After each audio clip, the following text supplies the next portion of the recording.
الله وكفى وسلام على عباده الذين اصطفى أما بعد أعوذ بالله من الشيطان الرجيم بسم الله الرحمن الرحيم يوم لا ينفع مال ولا بنون إلا من أتى الله بقلب سليم صدق الله العظيم وقال النبي صلى الله تعالى عليه وسلم المرء على دين خليله فلينظر أحدكم من يخالل أو كما قال عليه الصلاة والسلام وقال النبي صلى الله تعالى عليه وسلم إن في الجسد مضغة إذا صلحت صلح الجسد كله وإذا فسدت فسد الجسد كله ألا وهي القلب أو كما قال عليه الصلاة والسلام وقال النبي صلى الله تعالى عليه وسلم إن هذه القلوب تصدأ كما يصدأ الحديد إذا أصابه الماء قيل يا رسول الله ما جلاؤها قال كثرة ذكر الموت وتلاوة القرآن أو كما قال عليه الصلاة والسلام. میرے پیارے بھائیو،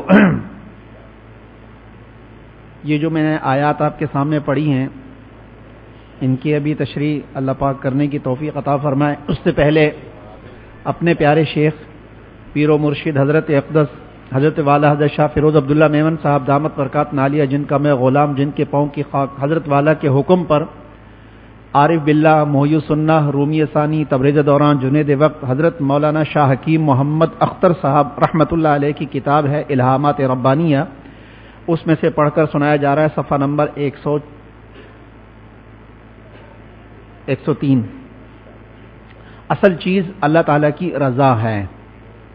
ہماری ساری عبادات کا مقصد، روزے کا مقصد، تلاوت کا مقصد اور یہاں آنے کا مقصد بھی کیا ہے؟ رضا الہی. اللہ راضی ہو جائے، اللہ خوش ہو جائے. میرے بھائیو، دنیا بھی بن جائے گی، آخرت بھی بن جائے گی، قبر بھی بن جائے گی، سارے مزے ہی مزے ہیں. صحابہ کرام رضوان اللہ تعالی علیہم اجمعین، ان کے نام کے ساتھ رضوان اللہ لگ گیا اور ان کا بھی یہی مقصد تھا. اللہ تعالیٰ نے اس کو قرآن پاک میں ذکر کیا، یدعون ربہم بالغداۃ والعشی یریدون وجہہ. یہ صبح اور شام اللہ تعالیٰ کو یاد کرتے ہیں. مقصد ان کا کیا ہے؟ یریدون وجہہ. مراد اللہ تعالیٰ کی ذات ہے کہ بس اللہ خوش ہو جائے، اللہ راضی ہو جائے. جہاد سے مقصد بھی یہی ہے، روزہ رکھنے سے بھی مقصد یہی ہے، اور سارے اعمال کا مقصود بھی یہی ہے کہ اللہ راضی ہو جائے. اور اللہ تعالیٰ راضی ہو گیا، اور اللہ تعالیٰ نے قرآن پاک میں باقاعدہ سند جاری کر دی کہ رضی اللہ عنہم ورضوا عنہ، میں ان سے راضی ہو گیا یا مجھ سے راضی ہو گئے. آپ صلی اللہ تعالیٰ علیہ وسلم نے جبھی تو فرمایا کہ اصحابی کالنجوم بأیہم مقتدیتم اہتدیتم، میرے صحابہ ستاروں کی مانند ہے، جس کسی ایک کی بھی اقتدا کرو گے تو راہ پا جاؤ گے، نجات پا جاؤ گے. صحابہ کو نبی پاک صلی اللہ تعالیٰ علیہ وسلم کی صحبت ہی کی برکت سے جو مقام ملا میرے بھائیوں، اسی صحبت کی برکت سے ملا. اللہ تعالیٰ نے دیا ان کو مقام، تو ان کو بھی رضا مل گئی. ٹھیک ہے، رضا کا اعلان بھی ہو گیا. اس کے باوجود بھی ان کا خوف اور ان کی خشیت اور ان کا تقوی، اس میں ذرہ برابر بھی فرق نہ آیا، بلکہ پہلے سے زیادہ آگے بڑھنے کی کوشش کرنے لگے. صحابہ رضوان اللہ علیہم اجمعین، کیا عجیب معاملات تھے. حضرت ابو بکر صدیق رضی اللہ تعالیٰ عنہ خلیفہ بن گئے. خلیفہ بننے سے پہلے بیواؤں کے گھروں کی خدمت اور خبر گیری ابو بکر صدیق کیا کرتے تھے. جب خلافت مل گئی تو مدینہ کے گلیوں میں وہ بچیاں جن کے گھروں کے اندر خیر اور جن کے گھروں کے اندر خیر خیریت معلوم کرنے کے لیے ابو بکر صدیق جایا کرتے تھے، راشن ڈالنے کے لیے جایا کرتے تھے، ان کے گھر کے کام کاج کیا کرتے تھے، تو وہ بچیاں گلیوں میں کہنے لگی کہ اب تو ابو بکر خلیفہ بن گئے، اب ہماری بکریوں کا دودھ کون نکالے گا. حضرت ابو بکر صدیق نے سن لیا تو حضرت ابو بکر صدیق ان بچیوں کے پاس گئے اور کہا کہ بیٹا، میری خلافت تمہارے بکریوں کے دودھ نکالنے میں مانے نہیں ہے. میں تمہارے بکریوں کا دودھ جیسے پہلے نکالا کرتا تھا اب بھی نکالوں گا. اور حضرت فرمایا کرتے تھے بچیوں سے کہ تم فرمائش کرو کہ تمہیں دودھ کیسا چاہیے، بتاؤ تمہیں جھاگ والا دودھ نکال کے دوں یا بغیر جھاگ کے دودھ نکال کے دوں. کیا اونچا مقام ہے صحابہ کا میرے بھائیو. خلیفہ بننے کے بعد کام کر رہے ہیں مدینہ کے یتیم بچوں کی خدمت. آج بچے ایسے ہیں کہ اپنے ماں باپ کی بات بھی نہیں مانتے، بڑے بھی نہیں مانتے، چھوٹے بھی نہیں مانتے. خدمت کا جذبہ سرے سے ہمارے دلوں سے نکل گیا ہے. ایک دوسرے کی خیر خیریت معلوم کرنے کا جذبہ ہی دل سے نکل گیا ہے. ایثار بھی ختم ہو گیا ہے میرے بھائیوں. صحابہ کے اندر یہ چیزیں تھیں، یہ صفتیں موجود تھی.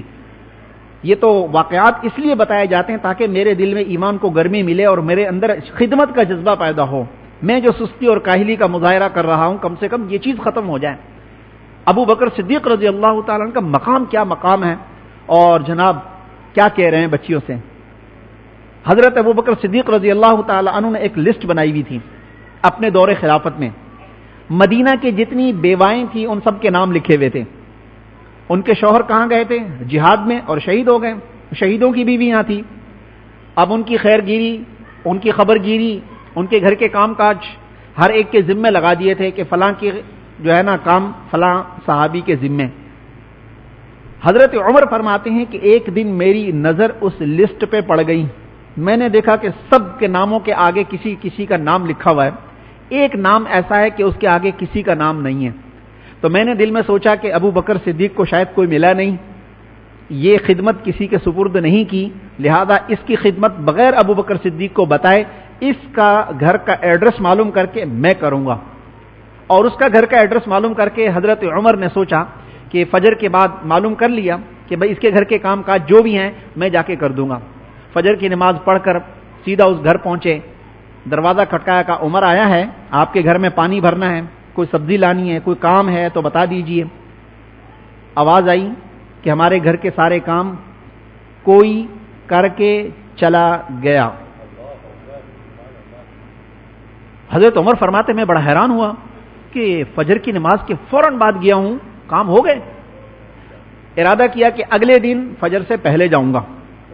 دوسرے دن فجر کی نماز پڑھنے سے پہلے چلے گئے کہ میں کام کرنے کے لیے آیا ہوں، گھر کے کام پانی وانی یہ وہ کچھ بھرنا ہے، کچھ چیز لانی ہے. کہا وہ کام سب ہو چکے، کر کے چلا گیا.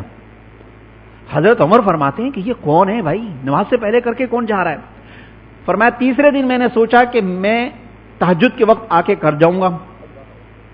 تیسرے دن تہجد کے وقت میں گیا، دروازہ کھٹکایا، میں نے کہا عمر آیا ہے، گھر کے کام کاج کرنے ہیں، کوئی پانی بھرنا ہے، کوئی سودا، کوئی چیز کوئی لانی ہے، کوئی گھر کا کام بھی کرنا ہوگا، کوئی کر کے چلا گیا. حضرت عمر فرماتے ہیں مجھے بڑا وہ ہوا، میں نے کہا یہ بندہ کون ہے، یہ کب آتا ہے کب کرتا ہے؟ فرمانے لگے چوتھے دن میں نے سوچا کہ اس کو پکڑنے کا ایک ہی طریقہ ہے کہ میں اس گلی کے کونے کھانچے میں چھپ کے رات کے تاریکی میں کھڑا ہو گیا، عشاء کے بعد بیٹھ گیا کہ یہ بندہ کون ہے جو یہ کام کر کے چلا جاتا ہے. فرماتے ہیں کہ میں دیکھ رہا تھا، رات کا آخری وقت ہوا، ایک صاحب جوتا ہاتھ میں ننگے پیر اس گھر کی طرف جا رہے ہیں، اور جیسے اس گھر پر پہنچے دروازہ کھٹکایا. میں نے کہا کون؟ ایک دم پیچھے مڑ کر کہنے لگے ابو بکر. حضرت عمر کی چیخ نکل گئی. فرمانے لگے کہ بس تم سے کوئی جیت نہیں سکتا. اچھا یہ بتاؤ کہ تم یہ جوتا کیوں اتار کے جا رہے ہو؟ کہا کہ میں نے جوتا اس لیے اتارا ہے کہ کہیں میرے جوتے کی آہٹ سے کسی کو پتہ نہ چل جائے کہ میں ہوں، اس لیے میں نے جوتا اتار دیا کہ میرے پاؤں کے جوتے کی آواز بھی کسی کو پتہ نہ چلے. عمر تم کو پتہ چل گیا، بس کسی کو بولنا مت، کسی کو بتانا مت. یہ خلیفہ ہیں، خلافت ہے ان کے پاس، امور تمام مسلمانوں کے امور کی ذمہ داری ان کے اوپر ہے. رات کو مسلح پر ہیں اور دن میں معاملات لوگوں کے دیکھ رہے ہیں، اور رات میں کیا عجیب کام کر رہے ہیں. دیکھیں تو صحیح آپ، کیا خدمت کا جذبہ تھا صحابہ اکرام کے دلوں کے اندر، اور کیا بات تھی. یہ کیا تھی؟ یہ نبی کی صحبت کی برکت تھی میرے بھائیوں.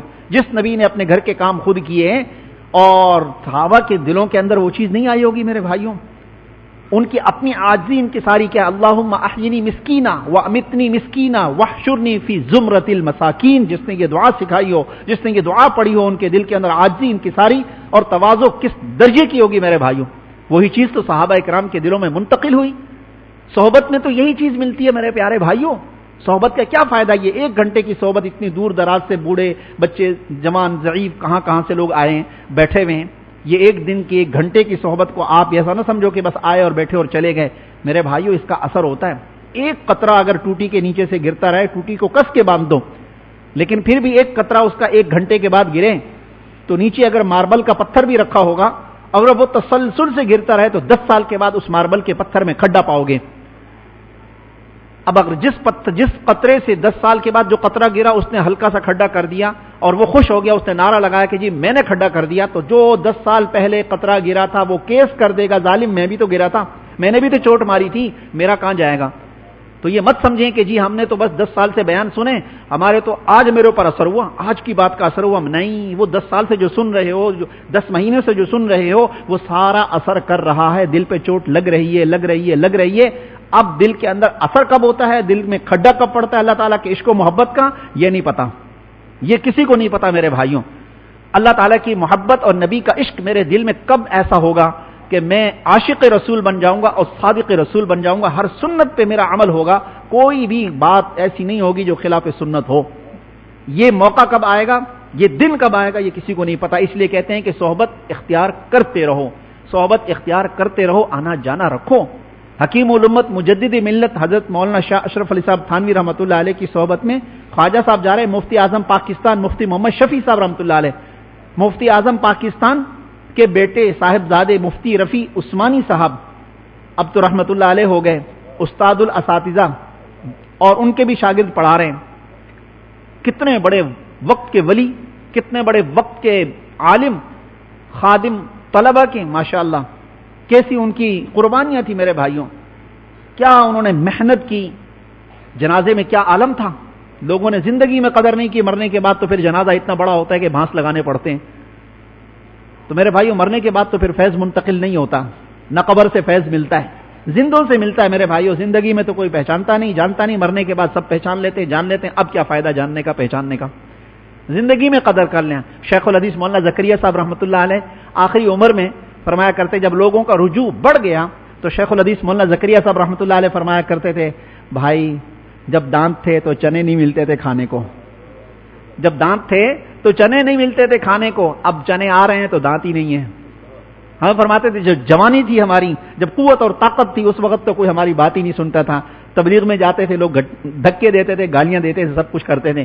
اور اب لوگوں کا رجوع بڑھ گیا ہے, اب لوگ اتنے آ رہے ہیں کہ اب طاقت نہیں ہے, دم نہیں ہے کہ ان سے بات کروں میں.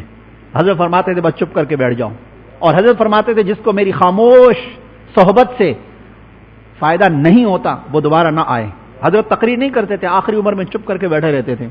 رجوع اللہ, اللہ تعالیٰ کی طرف متوجہ ہوتے تھے. اور اصول بھی یہی ہے کہ اپنے شیخ کے پاس جائیں تو آپ کی توجہ ان کے دل پر ہو, اور یہ سوچیں کہ ان کے دل سے عشق و محبت, اور ان کے دل سے اتباع سنت, اور ان کے دل سے تقویٰ میرے دل میں منتقل ہو رہا ہے. یہ تصور کرنا ہے, یہ سوچنا ہے. وہاں سے تو نشریات چلتی رہتی ہے میرے بھائیوں, آپ کی سوچ کے مطابق ہے. اگر آپ کی سوچ یہ ہوگی تو وہ چیز منتقل ہوگی, اگر آپ کی سوچ یہ نہیں ہوگی تو کچھ بھی منتقل. آپ اپنا بلوٹوتھ آن کرو گے تو آپ کے موبائل میں ڈیٹا آئے گا. آپ کا موبائل آن نہیں ہے, آف ہے, اس کا بلوٹوتھ آف ہے, اس موبائل میں کچھ بھی ہے اور آپ چاہتے ہو کہ یہ مجھے آ جائے, میرے موبائل میں کب آئے گا؟ کبھی بھی نہیں آئے گا. جب تک کہ اپنے موبائل کا بلوٹوتھ آن نہیں کرو گے اور اس کا کنیکشن جوڑو گے نہیں تو کچھ بھی نہیں آئے گا. تو میرے بھائیو, دل کو دل سے راہیں ہوتی ہیں, دل کو دل سے راہیں ہوتی ہیں. جب ہم یہ سوچتے ہی نہیں ہیں تو میرے بھائیو پھر تو کوئی چیز نہیں آئی. از خود تو کوئی, ہم طلب لے کر جائیں گے تو میرے بھائیو جب مال آتا ہے, ہاں بچہ جب روتا ہے, چیختا ہے, تو اس کی چیخ کی وجہ سے بچے کی ماں کی چھاتی میں اللہ تعالیٰ دودھ کی نہر جاری کر دیتے ہیں. جب تک بچہ نہیں روتا تو چھاتی کے اندر خون ہوتا ہے, دودھ نہیں ہوتا. جب وہ روتا ہے, اپنی طلب ظاہر کرتا ہے, تو اللہ تعالیٰ کی طرف سے دودھ کی نہر جاری ہو جاتی ہے, دودھ کا چشمہ جاری ہو جاتا ہے بچے کی طلب پر. بچے نے جیسی طلب ظاہر کی, اللہ تعالیٰ کی طرف سے رحمت کا نزول ہو گیا, اور وہ لال لال خون سفید سفید دودھ سے تبدیل ہو گیا, اب بچہ پی رہا ہے.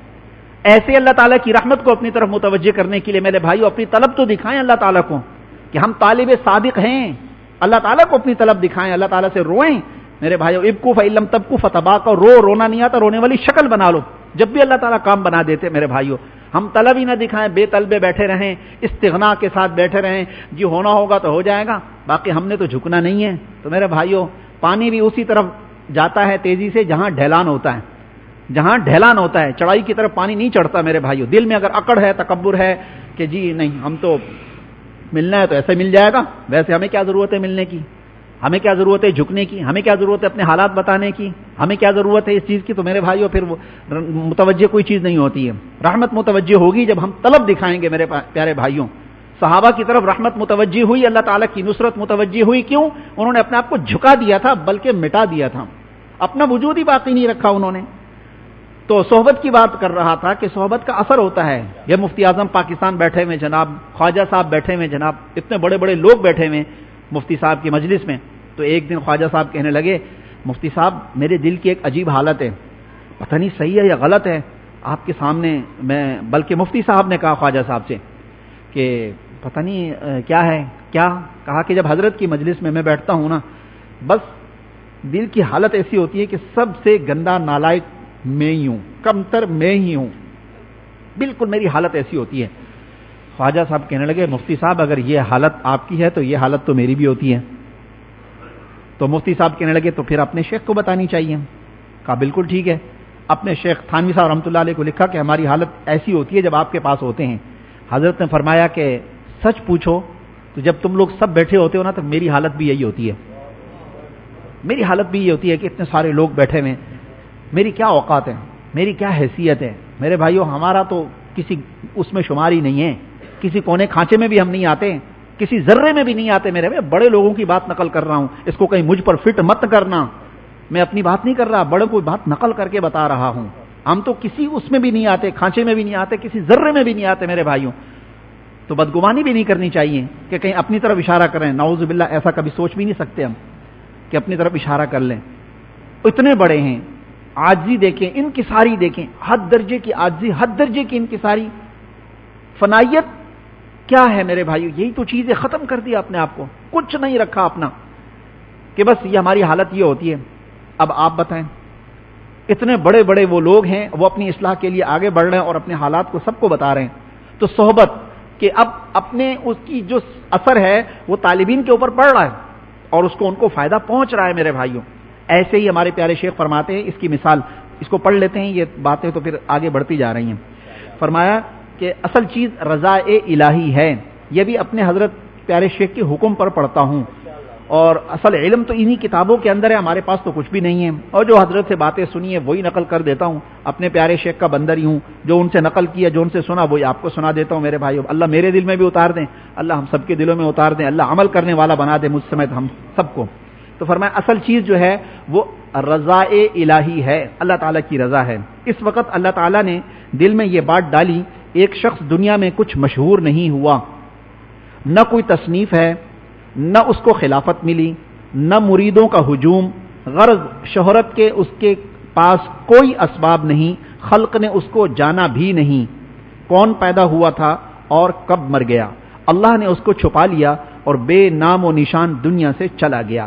لیکن میدان حشر میں اگر اللہ تعالیٰ نے اس سے فرمایا کہ ہم تم سے بہت خوش ہیں، تو بتاؤ دنیا میں عزت و شہرت نہ ملنے سے اس کا کیا ضرر ہوا؟ اور ایک شخص ہے کہ اس کے لاکھوں مرید ہیں، لوگ ہاتھ پاؤں چوم رہے ہیں، ہزاروں تصانیف ہیں، سارے عالم میں اس کا ڈنکا پٹ رہا ہے، لیکن اگر میدان محشر میں اللہ تعالیٰ نے اعلان فرما دیا ہم تجھ سے خوش نہیں ہیں، تو کتنے خسارے کی بات ہوگی۔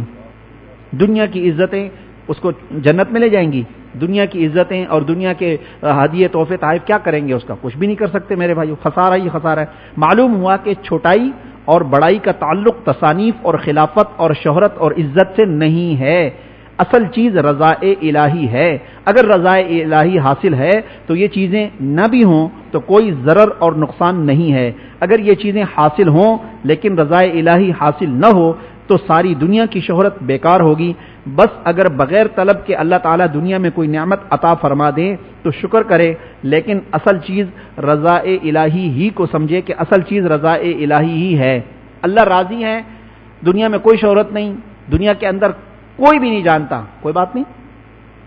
اب مجھے بتاؤ 1,24,000 کم و بیش صحابہ تھے، ٹھیک، چند ایک صحابہ کے ناموں کے علاوہ کوئی صحابی کا نام کوئی جانتا بھی نہیں ہے، تو ان کی صحابیت میں کوئی فرق آ گیا؟ نہیں، صحابہ تو صحابہ تھے بھائی۔ ایسے ہی بہت سارے کتنے اللہ والے دنیا سے جا چکے، اور ایسے بھی ہیں کہ جو چھپے ہوئے ہیں، ایک مرید بھی نہیں ہے ان کا، کوئی نہیں جانتا ان کو، لیکن اللہ ان سے راضی ہے، اللہ ان سے خوش ہے میرے بھائی، ان کا تو کام بن گیا۔ اور ایک وہ ہے کہ دنیا آ رہی ہے، لوگ آ رہے ہیں جناب، اور جناب خلق ہے اس کے پاس اور سب کچھ ہے، لیکن قیامت کے دن اللہ نے کہا ہم آپ سے خوش نہیں ہیں، تو یہ خلق کیا کرے گی؟ یہ دنیا کیا کرے گی اس کو جہنم سے بچا سکتی ہے؟ نہیں بچا سکتی میرے بھائیوں. تو اسی لیے میرے پیارے شیخ فرماتے ہیں کہ بس دنیا میں اللہ تعالیٰ کی رضا کو طلب کرتے رہو اور اللہ تعالیٰ کی رضا جن کاموں میں ہے ان کاموں کو کرتے رہو، یعنی کہ نیکیوں کا اہتمام اور گناہوں سے بچنے کا بھی اہتمام کرتے رہو. یہ دو چیزیں ایسی ہیں کہ ان میں اللہ کی رضا چھپی ہوئی ہے. اللہ نے اپنی رضا کو اس میں چھپا رکھا ہے. 5 وقت کی نماز جماعت سے پڑھنا اور رمضان شریف کے روزے رکھنا، حج فرض ہو جائے تو حج کا ادا کر دینا، زکوٰۃ فرض ہو جائے تو زکوٰۃ کو بر وقت ادا کر دینا اور کسی کا حق اپنے ذمے نہ لینا، سب کے حقوق کو ادا کر دینا. ان کاموں کے پیچھے اللہ تعالیٰ کی رضا چھپی ہوئی ہے. دعا مانگی آپ صلی اللہ تعالی علیہ وسلم نے، اللہم انی اسألک رضاک والجنہ، اے اللہ میں آپ سے آپ کی رضا چاہتا ہوں کہ آپ راضی ہو جائیں اور جنت. اب دیکھو یہاں جنت کا اور اللہ تعالیٰ کی رضا کا مقابلہ ہے، تو پہلے کون آیا؟ اللہ کی رضا آئی. اللہ راضی ہوں گے تو جہنم میں ڈالیں گے؟ نعوذ باللہ، ایسا ہو نہیں سکتا. اللہ راضی ہوں گے تو جنت میں ڈالیں گے ہی ڈالیں گے انشاءاللہ تعالی. لیکن جنت میں تو جائیں گے مرنے کے بعد. اللہ دنیا کی زندگی جنت کا نمونہ کر دیتے ہیں.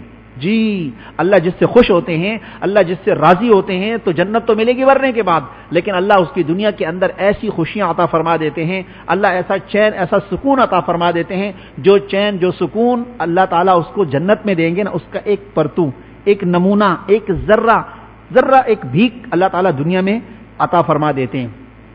وہ مست رہتا ہے، اس سے وہ بڑا خوش رہتا ہے، اللہ تعالیٰ کے ہر فیصلے پہ راضی رہتا ہے. اللہ تعالیٰ نے جو اس کے حق میں کہہ دیا، اللہ بس میں اللہ تعالیٰ کے فیصلے پہ راضی ہوں. کوئی مر رہا ہے، کوئی جی رہا ہے، کوئی گھاٹا ہو رہا ہے، کوئی نقصان ہو رہا ہے، کہتا ہے میرے رب کی طرف سے ہے، کیونکہ میں تو ایمان لایا والقدر خیرہ وشرہ من اللہ تعالی والبعث بعد الموت. اچھی بری تقدیر پر میں ایمان لایا ہوں، بس میرے رب کی طرف سے ہے، میں اللہ تعالیٰ کے فیصلے پہ راضی ہوں، دل و جان سے میں شکایت نہیں کرتا. کیوں ہو گیا، کیوں ایسا ہو گیا، کیوں تو ہے ہی نہیں نا. آپس میں جب کوئی کیوں کرتا ہے تو وہ کہتے ہیں جھگڑنا ہے، لڑنا ہے. تو اللہ تعالیٰ کے معاملے میں کیوں، تو پھر اس کا کیا مطلب؟ اللہ تعالیٰ سے لڑیں گے، اللہ تعالیٰ سے جھگڑیں گے. کون ہے اللہ تعالیٰ سے لڑ سکتا ہے؟ جو جھگڑ سکتا ہے. کسی میں ہمت ہے، کسی میں دم ہے اپنے رب کے ساتھ ایسا کوئی کرے؟ ماں باپ کے ساتھ کوئی نہیں کر سکتا. اگرچہ آج کل ایسے نالائق پیدا ہو گئے ہیں جو ماں باپ کے ساتھ کر جاتے ہیں، ایسی نالائق بچیاں بھی پیدا ہو گئی ہیں جو اپنی ماں کے ساتھ بدتمیزی اور گالم گلوچ اور مار دھاڑ بھی کر لیتی ہیں. ایسے بدتمیز بچے بھی پیدا ہو گئے ہیں جو اپنے ماں باپ سے بدتمیزیاں کرتے ہیں. لیکن جو یہاں آتے ہیں وہ تو ماشاءاللہ ماں باپ کے ہاتھ پیر چومتے ہیں اور اپنے ماں باپ کی عزت کرتے ہیں، قدر کرتے ہیں. پھر بھی کبھی غلطی ہو جاتی ہے تو معافی مانگ لیتے ہیں اللہ تعالیٰ سے. اللہ معاف کرنے والے ہیں، ماں باپ بھی معاف کر دیتے ہیں. تو میرے پیارے بھائیوں، اصل چیز تو رضائے حق ہے اور اس کا پتہ مرنے کے بعد چلے گا. اس لیے دنیا کے اندر ہمارا کام یہ ہے کہ ہم اپنا کام کرتے رہیں، چلتے رہیں. تو میں نے جو آیات پڑھی ہیں اس میں کیا ہے؟ اللہ تعالیٰ ارشاد فرماتے ہیں قیامت والے دن، قیامت والے دن، یوم کہتے ہیں دن کو، یوم لا ينفع مال ولا بنون الا من اتى اللہ بقلب سلیم. قیامت والے دن کوئی چیز کام نہیں آئے گی، وہ کام آئے گا جو بھلا چنگا دل لے کر آئے گا. دل یہ دل جو ہے یہی مین چیز ہے. بچہ ماں کے پیٹ میں جب بنتا ہے، سائنس کہتی ہے، دنیا کے سارے ڈاکٹر کہتے ہیں کہ سب سے پہلے جو چیز انسانی اعضاء میں سب سے پہلے چیز بنتی ہے وہ دل بنتا ہے. سب سے پہلے دل بن کے اپنا کام شروع کر دیتا ہے، دھڑکنا شروع کر دیتا ہے. اس کے بعد دیگر اعضاء بننے لگتے ہیں، پھر اس کے بعد ہاتھ پیر ٹانگیں آنکھ کان ناک سر بال، یہ وہ سب بعد کے مراحل ہیں. لیکن فرسٹ سب سے پہلے جو چیز بنتی ہے وہ دل بنتا ہے، اور دل بننے کے بعد سارے اعمال شروع ہو جاتے ہیں، سارے کام شروع ہو جاتے ہیں. اسی لیے سب سے زیادہ محنت اور توجہ جو کرنی ہے وہ دل کی طرف کرنی ہے. یہ دل اگر بن جائے میرے پیارے بھائیوں، جیسا کہ حدیث میں بتایا گیا، ان فی الجسد مضغہ، انسان کے جسم کے اندر ایک لوتھڑا ہے خون کا، اذا صلحت صلح الجسد کلہ، اگر یہ درست ہے تو سارا جسم درست ہے. وَإِذَا فَسَدَتْ فَسَدَ الْجَسَدُ كُلُّهُ، اگر یہ بیمار ہے تو سارا کا سارا معاملہ خراب ہو جائے گا. الا وہی القلب، سنو وہ دل ہے. دل جسمانی اعتبار سے بھی اگر دل بند ہو جائے، اس کے وال بند ہو جائے تو سارا جسم بیکاری ہو جاتا ہے، تقریباً نڈھالی ہو جاتے ہیں. اور روحانی اعتبار سے بھی، اصل چیز تو روحانی اعتبار سے بتایا جا رہا ہے. روحانی اعتبار سے دل کے اندر امراض ہیں، بیماریاں ہیں. کیا بیماری ہے بھائی؟ دل کے اندر یہ بیماری ہے کہ یہ غصے کا مریض ہے. یہ کسی الٹرا ساؤنڈ میں نہیں آتی. آپ پیشاب کا ٹیسٹ کرائیں یا خون کا ٹیسٹ کروائیں، پیشاب میں تو خیر نہیں، خون کا ٹیسٹ کروا لیں کہ اور اس میں لکھ کے دے ڈاکٹر کے جی اس کے ہم نے اس کے غصے کے بارے میں معلومات چاہیے کہ اس کے اندر کتنا غصہ ہے. 50% غصہ ہے، 90% غصہ ہے. کتنا غصہ ہے؟ دنیا کا کوئی الٹرا ساؤنڈ آج تک کسی کافر نے ایسی مشین ایجاد نہیں کی ہے جو بلڈ ٹیسٹ کرنے کے بعد یہ فیصلہ کر دے کہ اس کے اندر اتنا غصہ ہے. لیکن ہے دل کا معاملہ، لیکن دنیا کی کسی مشین میں نہیں آ سکتا. تکبر ہے، حسد ہے، جلن ہے. دوسرا ترقی کر رہا ہے، یہ جل رہا ہے اس کے لیے، یہ تک دل کا فعل ہے. لیکن دل کے کسی الٹرا ساؤنڈ میں، دل کے کسی اس میں مشین میں، دنیا کی کسی مشین میں نہیں آ سکتا. یہ ایسا ہی معاملہ شہوت کا ہے. دل کے اندر گندے خیالات پکاتا ہے، دل کے اندر گندے تقاضے اس کے پیدا ہو رہے ہیں. دنیا کے کسی مشین میں نہیں آ سکتا، کسی الٹرا ساؤنڈ میں نہیں آ سکتا. لیکن وہ کہتا ہے، مانتا ہے کہ میرے دل میں یہ چیزیں ہیں. کہاں ہیں بھائی؟ کون سے کونے کھانچے میں ہیں؟ اس کا مطلب یہ ہے کہ دل کے اندر ایک چیز ہے جس کو اصل جو دل کو بھی چلا رہی ہے، جس سے دل بھی رواں ہے، وہ چیز ہے روح. وہ ہے روح، وہ دل کو بھی چلا رہی ہے. اصل بیماری اس روح کو لگتی ہے جس کی وجہ سے دل چل رہا ہے. تو اس بیماری کا علاج کرنا ہے. دنیا کے اندر بہت ساری بیماریاں ایسی ہوتی ہیں، اللہ سب کی حفاظت فرمائے، شوگر نہ ہو کسی کو بھی. اگر کسی کو ہو جاتی ہے تو ساری زندگی مرتے دم تک گولیاں کھاتا ہے اور پرہیز بھی کرتا ہے. اب اگر وہ یہ کہے ڈاکٹر صاحب یہ تو مرض ختم ہونے کا نہیں ہے، کیا گولیاں کھانی ہے، کیا پرہیز کرنا ہے، بس ہم تو گولیاں بھی نہیں کھائیں گے اور پرہیز بھی نہیں کریں گے، تو پھر بجائے کل مرنے کے وہ آج ہی مر جائے گا اور ابھی مر جائے گا. پھر کیوں کھاتے ہیں بھائی؟ اس لیے کھاتے ہیں، پرہیز اس لیے کرتے ہیں تاکہ یہ مرض آگے زیادہ نہ بڑھ جائے، اس کی وجہ سے دوسرے امراض لاحق نہ ہو جائیں. ایسا ہی ہے نا؟ تو ایسے ہی بعض روحانی امراض ایسے ہوتے ہیں کہ جب وہ لگ جاتے ہیں روح کو تو اس کا علاج بھی زندگی بھر کا ہے، زندگی بھر احتیاط کرنی ہے. مثلا ایک آدمی ہے، اس کو بیماری ہے. بیماری کیا ہے؟ بیماری یہ ہے، روح کی بیماری یہ ہے کہ لڑکوں کے پیچھے زیادہ لگتا ہے، گندے کام زیادہ کرتا ہے، قوم لوط والا عمل اس کا بہت شوق ہے. اس کو موقع پانے کی تلاش میں ہے، بس موقع ملنا چاہیے اس کو، اس چکر میں ہر وقت رہتا ہے. یہ روح کی بیماری ہے، یہ دل کو لگی ہوئی ہے جناب. اس کا علاج کرنا ہے. اس کا علاج بھی روحانی اعتبار سے ہوگا. اب یہ نہیں ہے کہ اب اس کے دل میں کبھی یہ خیال بھی نہیں آئے گا، خیال آئے گا لیکن اس شدت کے ساتھ نہیں آئے گا. اب وہ اس وعیدوں سے ڈرے گا اور ان باتوں سے ڈرے گا جس کا ذکر قرآن پاک میں اللہ نے کیا ہے. جی اگر کسی کا مزاج یہ ہے کہ وہ ایسے لڑکوں سے، حسین لڑکوں سے دل لگی کرنے میں اس کو بہت مزہ آتا ہے اور بڑا خوش ہوتا ہے کہ چلو اس سے بات کریں گے، مزہ آئے گا، چلو چائے پلاتے ہیں اس کو، سموسہ کھلاتے ہیں اس کو، دل میں یہ خیالات ہیں اور دل میں بڑا خوش ہوتا ہے، تو سمجھو کہ اس کا ذوق اچھا نہیں ہے. کیونکہ قرآن پاک میں وَجَاءَ أَهْلُ الْمَدِينَةِ يَسْتَبْشِرُونَ، جب وہ لڑکے حسین شکلوں کی صورت میں لوط علیہ السلام کے پاس تشریف لائے اور جب بستی والوں کو پتہ چلا کہ اوہ ہماری بستی میں لڑکے آئے ہیں، وہ بدماش، وہ غنڈے دوڑتے ہوئے آئے. وَجَاءَ أَهْلُ الْمَدِينَةِ يَسْتَبْشِرُونَ، قرآن پاک نے جو نقشہ اتارا ہے وہ یہ ہے کہ جب ان کو اطلاع ملی تو وہ ہنستے دوڑتے خوشیاں مناتے، ہمارا شکار آ گیا، ہمارا شکار آ گیا، دوڑتے ہوئے چلے آئے. فرمایا کہ یہ غور کریں کہ یہ بات میرا تعلق کہاں جا رہا ہے، میرا مزاج کہاں جا رہا ہے. اپنی اصلاح کرانی چاہیے، اپنی اصلاح کرانی چاہیے کہ میرے اندر سے یہ گندی عادت ختم ہو جائے کسی بھی طریقے سے. شرمائے گا تو کبھی بھی اصلاح نہیں ہوگی، اور اگر شرم کو خاک میں ملا کر اپنی اصلاح کرائے گا تو انشاءاللہ چند دن کے بعد یہ چیز ہی ختم ہو جائے گی. ایسے ہی کوئی امراض، دوسرا مرض کیا ہے؟ شہوت کا مرض ہے. اپنی حلال بیوی اللہ نے عطا کی ہے لیکن پھر بھی دوسرے کی بیویوں کو دیکھتا ہے، دوسرے کی ماں کو دیکھتا ہے، بہن کو دیکھتا ہے، بہو کو دیکھتا ہے، اپنی چچا کو دیکھتا ہے، تائے کو دیکھتا ہے، خالہ کو دیکھتا ہے، مامو کو دیکھتا ہے، سالی کو دیکھتا ہے، بھابھی کو دیکھتا ہے، چچی کو دیکھتا ہے، ممانی کو. سب سے شرعی پردہ فرض ہے، اللہ نے فرض کیا میرے بھائیوں. اب وہ شرعی پردہ نہیں کرتا، فیکٹری میں ہے کام کرنے والی، اس کے ساتھ گپ شپ لگا رہا ہے جناب، آفس میں ہے اس کے ساتھ اس کی گپ شپ چل رہی ہے، کسی بھی ڈپارٹمنٹ میں ہے تو وہاں بھی لڑکیاں ہیں تو وہاں بھی اس کی گپ شپ چل رہی ہے، سب کے نمبر، کانٹیکٹ نمبر اس کے پاس ہیں، تعلق بھی ہے، رابطہ بھی ہے، گپ شپ بھی ہے، خرچہ بھی کر رہا ہے. بیوی کو شاپنگ نہیں کراتا، ان کو شاپنگ بھی کرا رہا ہے. بیوی کو کچھ نہیں کھلاتا، ان کو ریسٹورنٹ میں کھلا رہا ہے. بچوں پہ کوئی خرچہ نہیں ہو رہا، جی اس کو سب کچھ دے رہا ہے، زی لوڈ بھی چل رہا ہے، اس کے پاس پیسے بھی چل رہے ہیں، سب کچھ جا رہا ہے. ہدیہ تحفہ اپنے ماں باپ کو دینے کے لیے تیار نہیں ہے، ادھر ظالم سارا خرچہ کر رہا ہے. قیامت کے دن اس کا سارا سوال جواب ہوگا کہ یہ بتا تو نے کہاں خرچ کیا، یہ تو تیرے ذمہ تھی نہیں، اگرچہ غریب ہے، مسکین ہے، یتیم ہے، کچھ بھی ہے، تیرے ذمہ نہیں. اگر تو نے اس کو خرچہ نہ دیا تو اللہ قیامت کے دن تجھ سے نہیں پوچھے گا. بیوی کو اگر نہ دیا تو قیامت میں اللہ تعالیٰ پوچھیں گے، ظالم یہ تو تیرے نکاح میں ہم نے دی تھی. اللہ تعالیٰ کی آیات قرآن پاک پڑھ کر تیرے لیے اس کو حلال کیا گیا تھا، اور ایسا حلال کیا کہ A to Z، سر کے بالوں سے لے کے جسم کے پاؤں کے ناخن تک تجھے حلال کر کے دیا، اور تو اس کو چھوڑ کر حرام کی طرف منہ مارتا ہے. قیامت والے دن جہنم کے اندر جہنمی بھی جن سے بیزار ہوں گے وہ کون لوگ ہوں گے؟ سب سے زیادہ جہنمی جن لوگوں سے بیزار ہوں گے وہ لوگ ہوں گے جو جہنم کے اس طبقے کے اندر موجود ہوں گے جہاں پر ان کو اس طرح کا عذاب ہو رہا ہوگا کہ سڑا ہوا گوشت گندا بدبودار وہ کھا رہے ہوں گے اور اس سے اتنی سڑان ہوگی اور اتنی بدبو ہوگی کہ سارے اہل جہنم کہیں گے کہ یہ کیا مصیبت میں آئے ہوئے، کیا ہے ان کو، کیا معاملہ ہے ان کا؟ تو بتایا جائے گا کہ یہ دنیا میں حلال بیویوں کے ہوتے ہوئے حرام کی طرف منہ مارتے تھے اور زنا کا مرتکب ہوتے تھے، جن کی وجہ سے ان کی حالت یہ ہے۔ الا من تابہ، اگر کوئی توبہ کر لیتا ہے اللہ تعالیٰ سب زنا معاف فرما دیتے ہیں۔ اگر بغیر توبہ کے دنیا سے چلا گیا تو میرے بھائیوں پھر یہی سزا ہوگی اس کی دنیا کے اندر، آخرت کے اندر یہی سزا ہوگی۔ دنیا میں پھر اللہ تعالیٰ اس کو معاف فرما سکتے ہیں، اور اسلامی حکومت ہوگی تو حد جاری ہوگی، غیر شادی شدہ ہے تو درے لگیں گے، شادی شدہ ہے تو سنسار۔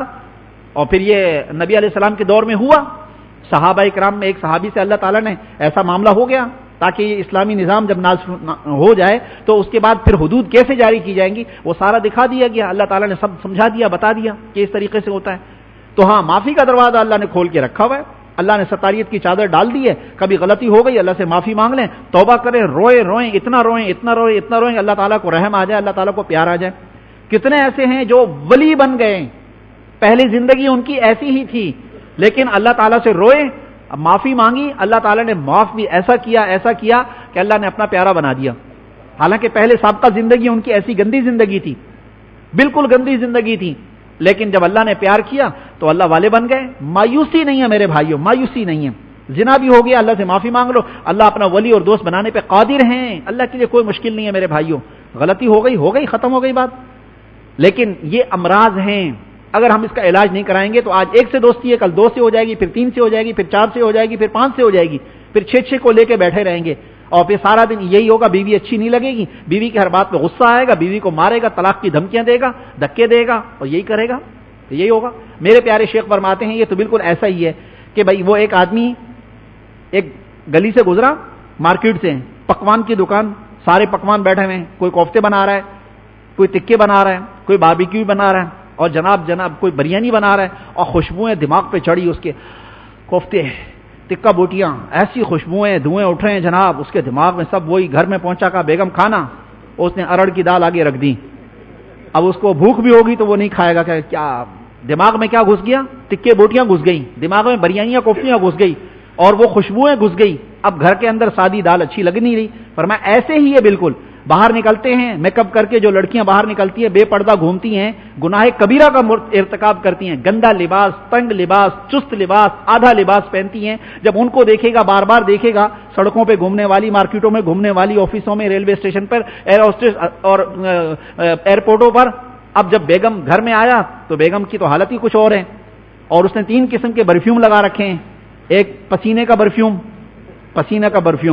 ہاں، اور دوسرا کون سا، اور بال کھلے ہوئے، سر گندا ہے، جوئیں گھوم رہی ہیں، اور جناب وہ بیٹھی ہوئی جوئیں نکال رہی ہے، اور جناب اور اس کے بعد اب وہ کیا کیسے اچھا لگے گا اس کو معاملہ۔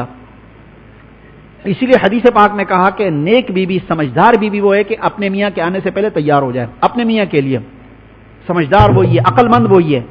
آج معاملہ بالکل الٹ ہے، اپنی ماں بہن وہ بیٹیوں کو بھی سمجھانا پڑتا ہے کہ اپنے شوہر کے لیے تیار رہیں۔ اب مارکیٹ جانا ہے، انہوں نے شادی بیاہ پہ جانا ہے تو خوب تیاری کریں گے، اپنے شوہر کے لیے کوئی تیاری نہیں ہے ان کی، تو ان کو تو ان کا دل تو اپنے ہاتھ میں لیں، کھانے پینے کے ذریعے سے لیں، اطاعت کے ذریعے سے لیں، ان کے سامنے اظہار محبت کر کے ان کا دل اپنے قبضے میں لیں۔ آج کل تو ماحول بہت خراب ہے، اب جب ظاہر بات ہے کہ جب وہ باہر جاتا ہے کام کاج کے لیے تو پھر اب میرا کام ہے کہ اپنے گھر کو صاف ستھرا رکھوں، ان کے بچوں کی، ان کے گھر کی اور مال کی، ہر چیز کی ذمہ داری خاتون پہ آتی ہے۔ کیوں اتنا درجہ دیا ماں کو؟ اس لیے تو دیا، اب وہ سمجھے تو اس بات کو، یہ سمجھنے کی باتیں میرے پیارے بھائیوں، سیکھنے کی باتیں ہیں، اور ان پر عمل کرنا ہے کہ یہ باہر کی جتنی بھی ہیں ادھر ادھر کی، وہ ہمارے سے پیسہ بٹورنا چاہتی ہیں، ہمارے سے مال لینا چاہتی ہیں، اور مال لے لیا، پیسہ لے لیا، آپ نے کہا پیسہ ختم، اس نے کہا چھٹی، کل سے کال بھی ختم، آپ کا نمبر بھی بلاک میں چلا گیا، آپ ملاتے رہو کالیں، کچھ بھی نہیں ہے۔ اپنے پیسے ایسے ہی ضائع کیے، اپنا وقت ایسے ہی ضائع کیا، ایسے ہی ضائع ہوتا ہے۔ حضرت ہنس کے فرمایا، لطیفہ ہو گیا، حضرت نے کہا کہ ایک آدمی ایسے ہی تھا، پاگل بے وقوف کہیں کا، دوستیاں، اپنی بیوی اچھی لگتی نہیں تھی اس کو، ایک سے دوستی، دوسری سے دوستی، اب ایک سے دوستی کر رکھی تھی، اب اس کو کہا مجھے گھر میں بلا لو، چائے وائے پینی ہے، کہا بالکل آپ کو چائے پلاتی ہوں، کوئی چیز لے کر آنا، ہدیہ ودیہ. اس نے کہا ہاں آپ کے لیے کیا، یہ فلاں سوٹ کا لے کر آ جاؤں گا. 1500 2000 کا خرچہ کر کے وہ چلا گیا. اب وہاں ملاقات ہو گئی، انہوں نے کہا ٹھیک ہے میں چائے بنا کے لاتی ہوں. موبائل اپنا اس کا وہیں رہ گیا. اب اس نے سوچا کہ موبائل میں اس نے میرا نام کس طرح سیو کیا ہوا ہے، کیا لکھا ہوا ہے. اپنے موبائل سے اس کو بیل ماری تاکہ یہاں کیا لکھا ہوا آتا ہے. اب جب اس نے جیسی بیل ماری اور اس کے موبائل پہ دیکھا تو اس میں لکھا ہوا تھا گدھا نمبر 8. یہ اس نے سیو کیا ہوا باقاعدہ، گدھا نمبر 8. اس کا مطلب یہ کہ اس سے پہلے 7 گدھے اور بھی اس نے پھنسا رکھے ہیں، ان سے بھی مال بٹور رہی ہے. بس جب اس نے دیکھا نا گدھا نمبر 8 تو اس نے دروازہ کھولا اور یہ یہاں سے نکل گیا اور جا کے نمبر بھی بلاک کر دیا. اور اس کے بعد اللہ حافظ، ختم. پتہ چل گیا، اپنی اوقات نظر آ گئی نا اس کی کہ میری اوقات یہی ہے کہ اس نے مجھے کس نام سے سیو کر رکھا ہے، تو میں گدھا ہی بنا ہوا ہوں. حقیقت تو ہے کہ میں گدھا ہی ہوں. اس نے صحیح سیو کیا ہے بالکل. وہ بے وقوف نہیں ہے، میں بے وقوف ہوں، میں ہی گدھا ہوں. خواہ ادھر پیسے خرچ کر رہا ہوں، ادھر ضائع کر رہا ہوں، اپنی بیوی کو، اپنے بچوں کو، اپنے ماں باپ پہ خرچہ نہیں کر رہا اور جناب ان پہ خرچہ کر رہا ہوں.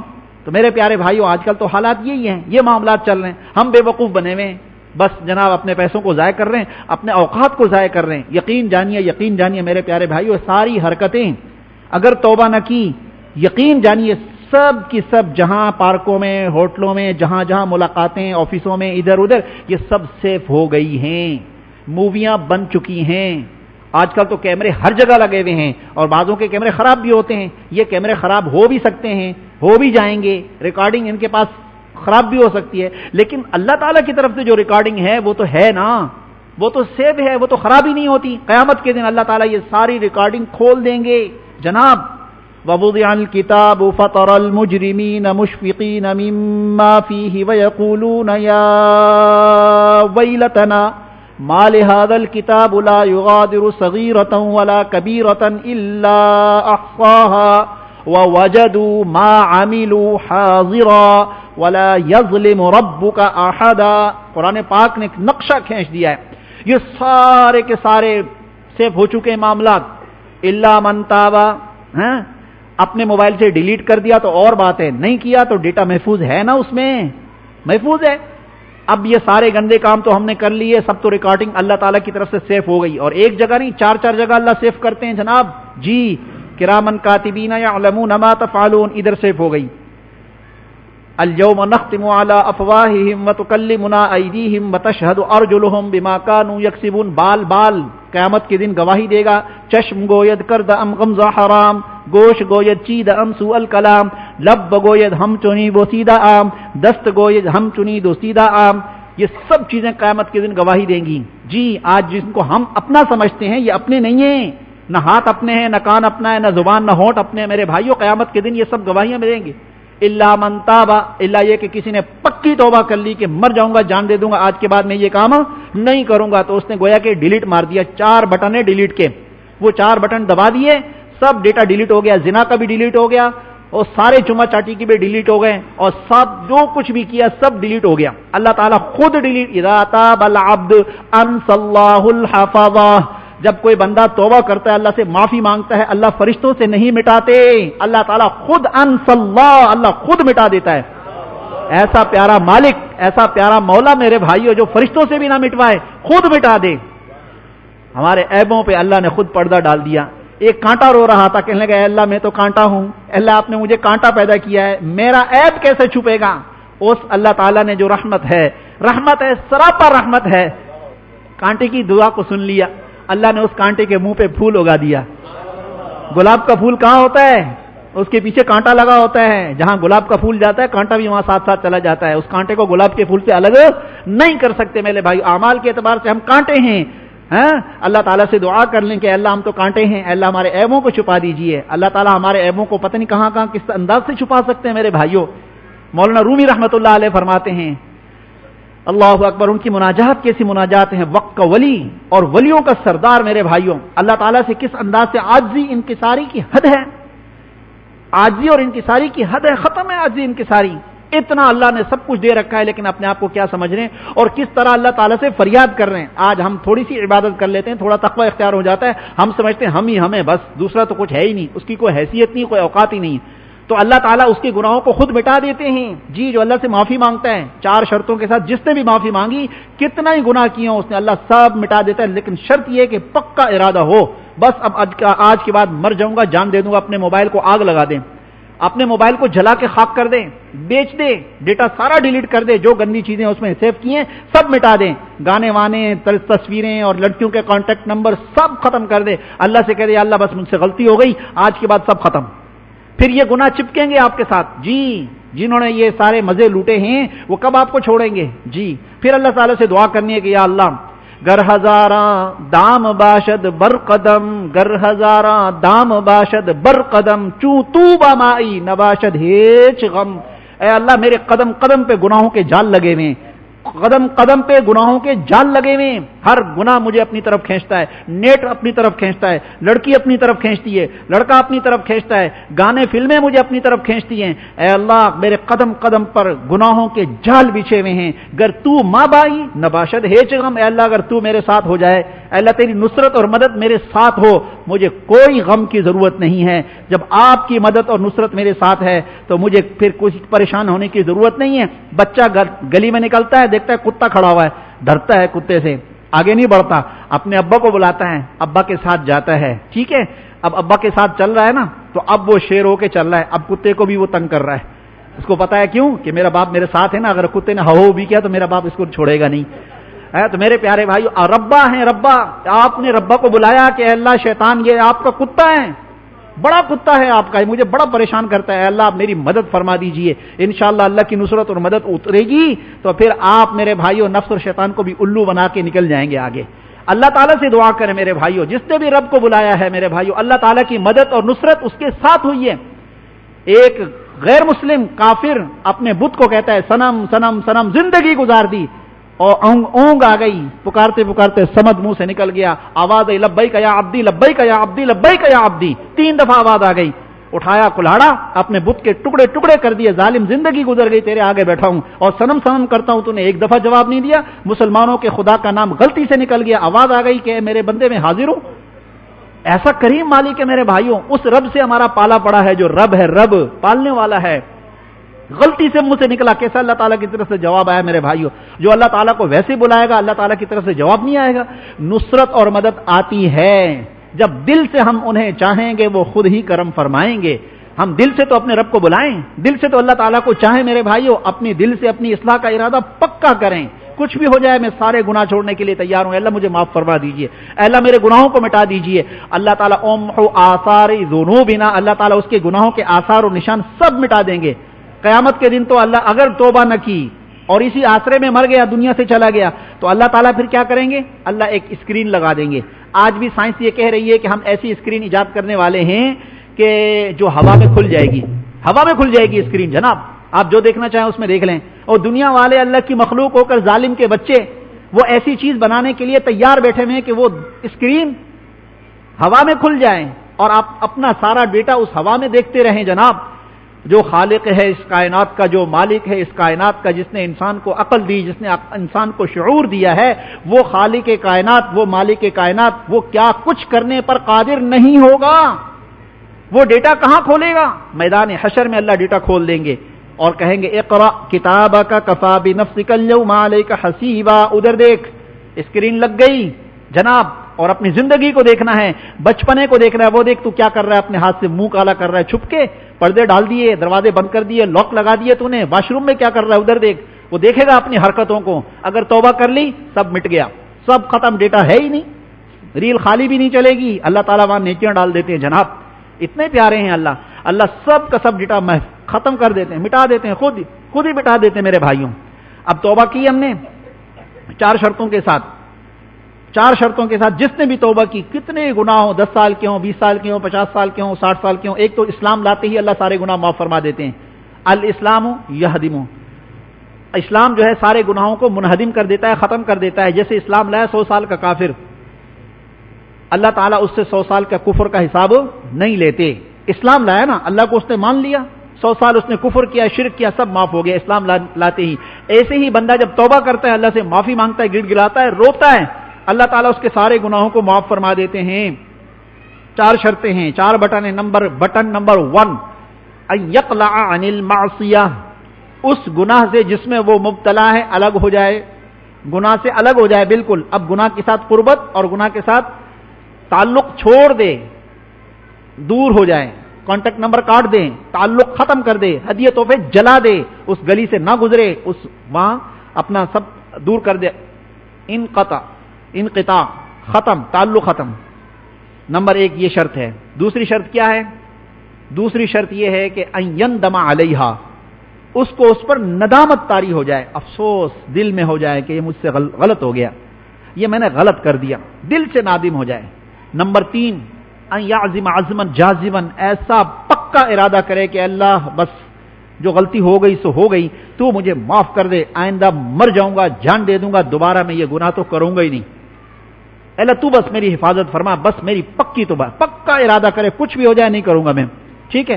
توبہ کرتے وقت توبہ توڑنے کا ارادہ نہ ہو، بعد میں توبہ ٹوٹ سکتی ہے۔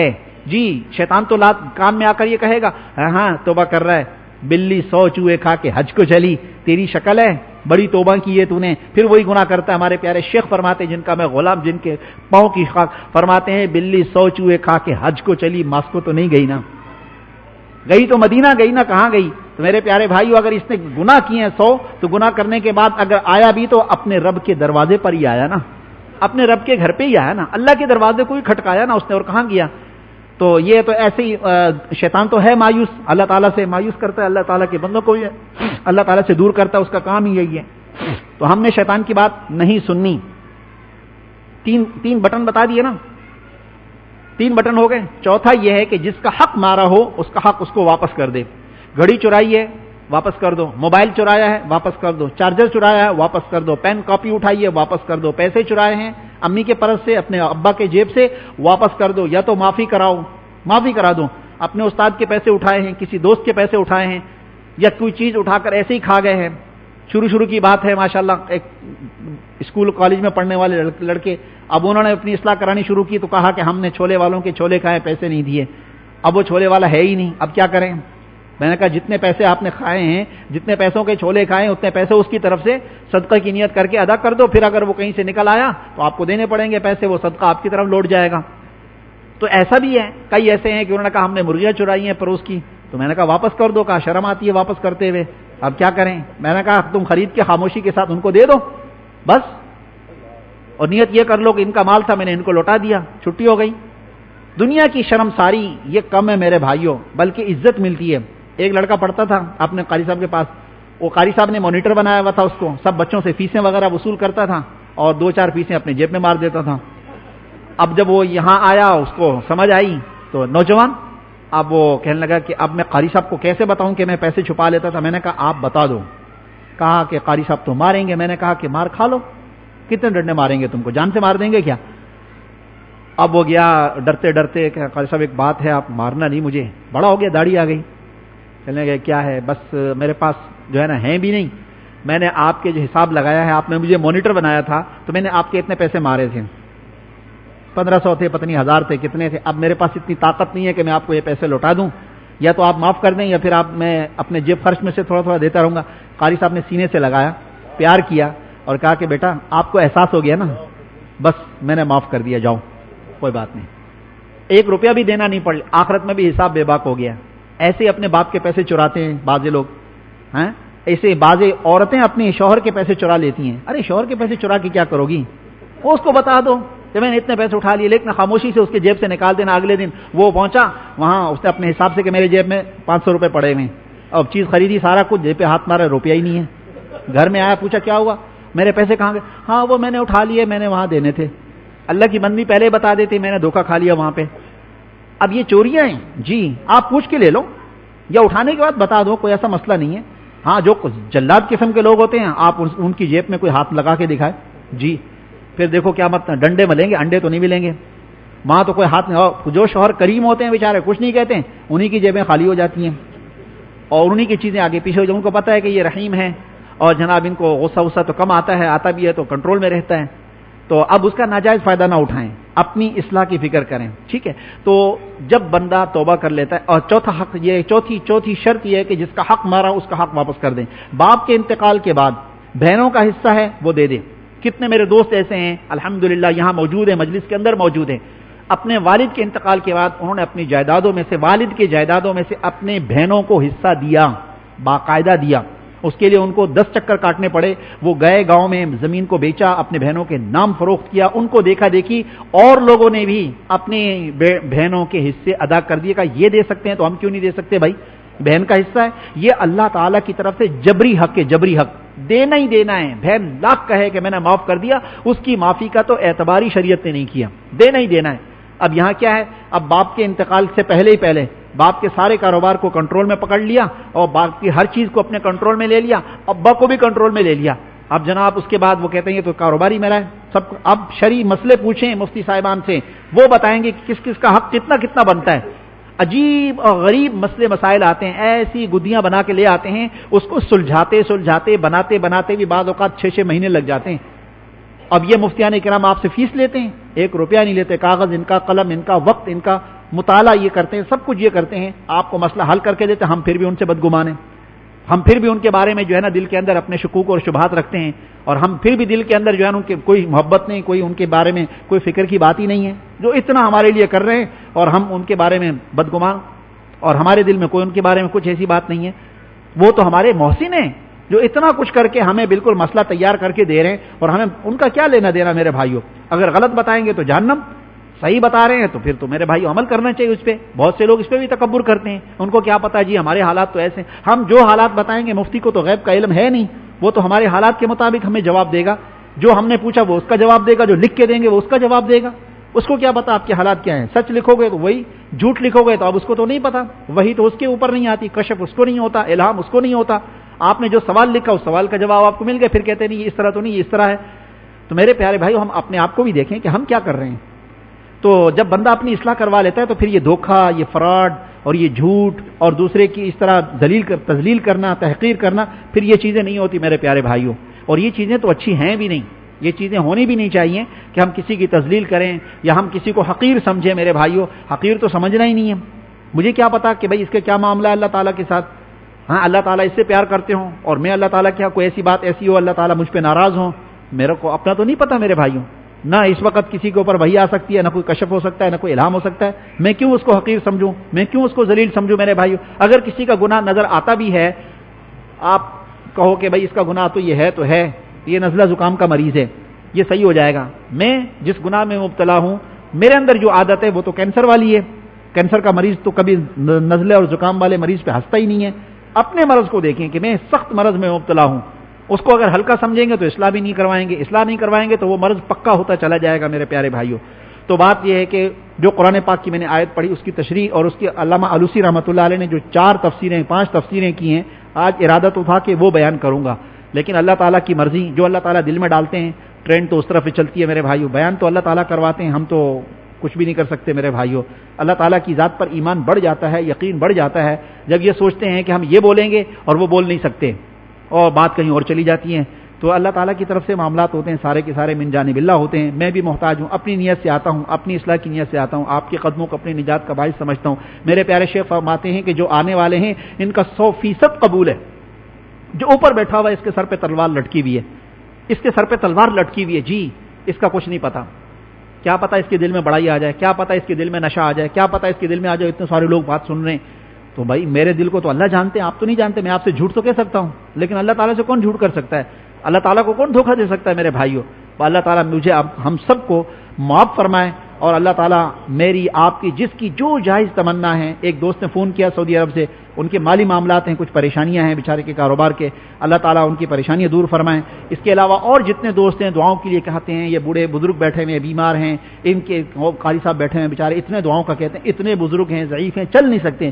یہ محترم مولانا, عجیب ان پہ اتنا رحم پیار آتا ہے. میں کہتا ہوں میرا حوصلہ بڑھانے کے لیے آتے ہیں, میری ہمت بڑھانے کے لیے آتے ہیں, ورنہ ان کو کیا ضرورت ہے. عمریں دیکھیں ماشاءاللہ, لیکن پھر بھی اللہ کے لیے آتے ہیں. تو یہ جوانوں کے لیے عبرت ہیں جو اپنے آپ کو اپنی اصلاح کی فکر نہیں کرتے, گناہوں میں ڈوبے ہوئے, اپنے اخلاق صحیح نہیں ہے ماں باپ کے ساتھ, رویہ صحیح نہیں ہے اپنے ماں باپ کے ساتھ, ان کو فکر نہیں ہے. اور ماشاءاللہ ان کو دیکھو, اب 1 گھنٹہ بیٹھے ہوئے ماشاءاللہ, کوئی بیٹھ نہیں سکتا پھر بھی بیٹھے ہوئے, اور جناب مسئلے مسائل سب کچھ ہیں. اب دیکھو ان کی برکات بھی ہوتی ہیں, سفید داڑھی والے ان کی بھی برکات ہوتی ہیں ماشاءاللہ. یہ جنید صاحب دیکھو, اس کی عمر کتنی ہے. یہ حضرت کی مجلس میں وہاں جاتے تھے بسوں میں, 2 بسوں میں دھکے کھا کے. اب بیچارے جو ہے نا اس کنڈیشن پر پہنچے تو اب نہیں جاتے, اب یہاں آ جاتے ہیں. اب یہ ہے کہ ہماری حوصلہ افزائی کرنے کے لیے بیٹھ جاتے ہیں. کیا ضرورت ہے میرے بھائیوں ان کو, یہ تو اللہ والے ہیں میرے بھائیوں. اب تو جس عمر کے جس اس میں پہنچے ہوئے ہیں، بس کچھ ہمارا کچھ نہیں پتا میرے بھائیوں، دوسرے کے بارے میں کیا کہنا ہے۔ یہ زندگی کا ویزا تو ایسا ہے کہ اس کی توسیع بھی نہیں ہو سکتی، اس کی مدت بھی نہیں بڑھ سکتی، اور اس کے بارے میں کوئی گارنٹی بھی نہیں ہے کہ جوان نہیں جائے گا تو بوڑھا جائے گا، تو بوڑھا بیٹھا ہوتا ہے جوان چلا جاتا ہے میرے پیارے بھائیوں۔ لیکن یہ تو میں اس لیے کہہ رہا ہوں، اس وجہ سے کہہ رہا ہوں کہ ہمیں اپنی فکر کرنی چاہیے۔ جب یہ اس عمر میں فکر کر رہے ہیں تو مجھے آپ کو کتنی فکر کرنی چاہیے؟ اس بات کے اوپر میں بتلا رہا ہوں، یہ ساری باتیں تو میرے لیے ہیں۔ اللہ مجھے عمل کرنے کی توفیق عطا فرمائے، ہم سب کو اللہ تعالیٰ عمل کرنے کی توفیق عطا فرمائے۔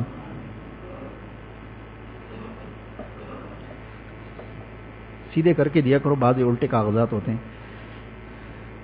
اللہ ان کی والدہ کی طبیعت کو صحیح کر دے، اکثر خراب رہتی ہیں۔ بھائی عالمہ کا کورس کر رہا ہے، اللہ تعالیٰ ان کو کامیاب فرمائے، اللہ علم میں برکت عطا فرمائے، اللہ تعالیٰ خوب صحت عطا فرمائے۔ نبیل احمد، اللہ تعالیٰ اچھا حلال طیب روزگار عطا فرمائے۔ مفتی جعفر شاہ کی والدہ کو اللہ خوب صحت عطا فرمائے۔ منور 3 ہفتوں سے بے ہوش ہیں، ICU میں ہیں، اللہ تعالیٰ خوب صحت عطا فرمائے۔ عامر علی ہسپتال میں داخل ہیں، اللہ تعالیٰ خوب صحت عطا فرمائے۔ حبیب کی گھر والی کو اللہ صحت عطا فرمائے۔ نوید نے کاروبار شروع کیا، اللہ برکت عطا فرمائے۔ سیف اللہ بے روزگار حلال طیب روزگار عطا فرمائے۔ فضل مولا، ظہور، نور محمد اسماعیل کے تمام گھر والوں کو اللہ صحت و عافیت عطا فرمائے۔ اللہ تعالیٰ عثمان کے تمام گھر والوں کو صحت و عافیت عطا فرمائے۔ لبابہ، معاویہ دونوں بچے بیمار ہیں، اللہ صحت عطا فرمائے۔ آمنہ کو بھی اللہ صحت عطا فرمائے۔ عمر کی والدہ کو بھی اللہ صحت دے۔ اسرار کی والدہ کو بھی صحت دے، گھر کی تعمیر اللہ مکمل کرا دے۔ قاری سلطان علی کی والدہ اور والد صاحب کو دونوں کو اللہ تعالیٰ خوب عزت اور صحت عطا فرمائے۔ ان کے 3 درجے کے امتحانات عالمہ کا کورس ہے، اللہ تعالیٰ خوب کامیاب فرمائے، اچھے نمبروں میں کامیابی عطا فرمائے، اللہ تعالیٰ تقوی کی دولت نصیب فرمائے۔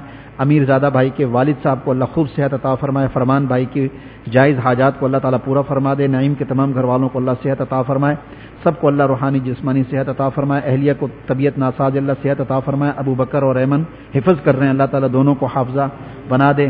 عادل بھائی کے گھر میں پریشانی اللہ دور فرما دے، تمام پریشانی اللہ دور فرمائے۔ والدہ کو شوگر، بلڈ پریشر ہے، آنکھوں کا مسئلہ ہے، اللہ تعالیٰ خوب صحت عطا فرمائے۔ خورشید بھائی کے لیے دعا کریں، اللہ تعالیٰ حق حلال کی روزگار عطا فرمائے۔ بہن بھائیوں کو بھی، میرے بہن بھائیوں کو بھی اللہ تعالیٰ صحت عطا فرمائے۔ والدہ اور بابی کو اللہ تعالیٰ صحت عطا فرمائے۔ گھر میں پریشانی اللہ دور فرما دیں، اللہ تعالیٰ کسی کا محتاج نہ کرے۔ بیٹی کو مرگی اللہ صحت عطا فرمائے۔ گھر والے بیمار ہیں، اللہ صحت عطا فرمائے۔ ہم سب کو اللہ تعالیٰ اللہ حوالہ بنا دے، نیک بنا دے۔ صدام کی دادی کی طبیعت ناساز ہے، اللہ تعالیٰ خوب صحت عطا فرمائے۔ اللہ تعالیٰ اپنا ذاتی گھر عطا فرما دیں۔ عادل خان کو اللہ تعالیٰ نیک صالح اولاد عطا فرمائے۔ ریحان اور اس کی والدہ کو اللہ صحت دے۔ شاہد اور کبیر کو اللہ صحت دے۔ کبیر کے سر میں چکر آتے ہیں، صحت دے اللہ تعالیٰ۔ راجہ بھائی کو بھی اللہ صحت دے، قرضہ بھی اللہ تعالیٰ اتار دے۔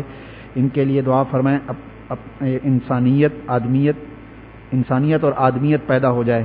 بسم اللہ نہ لکھا کریں بھائی اس طرح کے پرچوں میں۔ اللہ عمران صاحب کی والدہ کو خوب صحت عطا فرمائے۔ شاکر اللہ کو اللہ تعالیٰ نیک صالح بنا دے اور 5 وقت کا نمازی اللہ تعالیٰ ہم سب کو بنا دے۔ اللہم صلی علی سیدنا و مولانا محمد وعلی آل سیدنا و مولانا محمد صلاۃ دائمۃ مقبولۃ تؤدی بها عنا حقہ العظیم۔ ربنا لا تزغ قلوبنا بعد إذ هديتنا وهب لنا من لدنك رحمة إنك أنت الوهاب اللهم أعنا على ذكرك وشكرك وحسن عبادتك اللهم أحسن عاقبتنا في الأمور كلها وأجرنا من خزي الدنيا وعذاب الآخرة يا الله يا رحمن يا رحيم يا حي يا قيوم يا ذا الجلال والإكرام يا حنان يا منان يا إله العالمين يا أرحم الراحمين یا اللہ ہم سب کو معاف فرما، اپنا پیار قرب خاص عطا فرما، دونوں جہانوں کے مالک، دونوں جہانوں کی خوشیاں عطا فرما، خاتمہ ایمان پر مقدر فرما۔ یا اللہ مجھے، میرے گھر والوں کو، قیامت تک آنے والی ذریت کو، اے اللہ میرے تمام رشتہ داروں کو، متعلقین کو، جو موجود ہیں، جو موجود نہیں، جتنی ہماری ماں بہن بہو بیٹیاں آئیں، جو نہیں آئیں، یا اللہ ہم سب کو جذب فرما کر اولیاء صدیقین کے آخری سرحد تک پہنچا دیجیے۔ اے اللہ میری ماں باپ کی بخشش فرما، ان کے درجات کو بلند فرما، حضرت میر صاحب اور حضرت والا کی قبر پہ کروڑا رحمت نازل فرما۔ اے اللہ جتنے لوگ موجود ہیں ان میں سے جن کے رشتہ دار ماں باپ دنیا سے جا چکے ہیں، یا اللہ سب کی بخشش فرما، سب کے درجات کو بلند فرما، پوری امت مسلمہ کے حال پر رحم فرما، تمام دینی مدارس، مساجد، خانقاہوں کی علماء اکرام، اولیاء اکرام کی حفاظت فرما، اے اللہ حرمین شریفین کی حفاظت فرما، بیت المقدس کی حفاظت فرما، آزادی نصیب فرما۔ اے اللہ جس وقت جتنے لوگ موجود ہیں، جتنی ہماری ماں بہن بہو بیٹیاں موجود ہیں، جس کی جو جائز حاجت، جو جائز تمنا ہے، اللہ آپ سب کی حاجتوں کو، تمناؤں کو خوب جانتے ہیں، اللہ سب کی جائز حاجتوں کو، جائز تمناؤں کو پورا فرما۔ جو بیمار ہیں یا اللہ سب بیماروں کو صحت کاملہ عاجلہ مستمر عطا فرما، ایسی بیماریوں سے اللہ مجھ سمیت ہم سب کو محفوظ فرما کہ ہم کسی کے محتاج ہو جائیں، زندگی بھر اے اللہ کسی کا محتاج نہ بنا، بس اپنا ہی محتاج رکھ اے اللہ، سلامتی اعضاء اور سلامتی ایمان کے ساتھ اپنے پاس بلا لیجئے اے اللہ، قبر حشر کے عذاب سے محفوظ فرما دیجئے، جہنم کے عذاب سے محفوظ فرما دیجئے، جنت الفردوس میں اعلیٰ مقام عطا فرما دیجئے، جو مانگا عطا فرما دیجئے، جو نہیں مانگ سکے یا اللہ وہ بھی عطا فرما دیجئے۔ ربنا تقبل منا انك انت السميع العليم وتب علينا انك انت التواب الرحيم، وصلى الله تعالى على خير خلقه محمد وآله وأصحابه وآل بيته أجمعين، آمين برحمتك يا أرحم الراحمين۔